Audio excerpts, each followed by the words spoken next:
ನಂಜನಗೂಡಿನ ನಂಜುಂಡೇಶ್ವರ ದೇವಾಲಯದಲ್ಲಿ ಗಿರಿಜಾ ಕಲ್ಯಾಣ ಮಹೋತ್ಸವ ವಿಜೃಂಭಣೆಯಿಂದ ನಡೆಯಿತು. ಇದರ ಮುಂದುವರಿದ ಭಾಗವಾಗಿ ತೆಪ್ಪೋತ್ಸವ ಆಯೋಜಿಸಲಾಗಿದ್ದು, ನಂಜುಂಡೇಶ್ವರ ಉತ್ಸವ ಮೂರ್ತಿಯನ್ನ ಪಲ್ಲಕ್ಕಿಯಲ್ಲಿ ಕುಳ್ಳಿರಿಸಿ ವಾದ್ಯಗಳ ಜೊತೆಗೆ ಮೆರವಣಿಗೆ ಮೂಲಕ ಕಪಿಲಾ ನದಿ ತೀರಕ್ಕೆ ತಂದರು.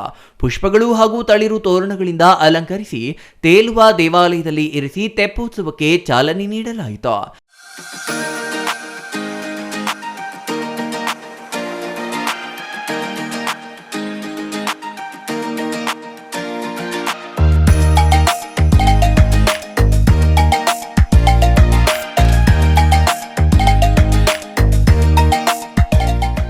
ಸಾವಿರಾರು ಸಂಖ್ಯೆಯಲ್ಲಿ ಭಕ್ತಾದಿಗಳು ಆಗಮಿಸಿ ತೆಪ್ಪೋತ್ಸವವನ್ನ ಕಣ್ತುಂಬಿಕೊಂಡ್ರು. ಈ ಸಂದರ್ಭದಲ್ಲಿ ದೇವಾಲಯದ ಆಡಳಿತಾಧಿಕಾರಿ ಜಗದೀಶ್ ಕುಮಾರ್ ಹಾಜರಿದ್ದರು.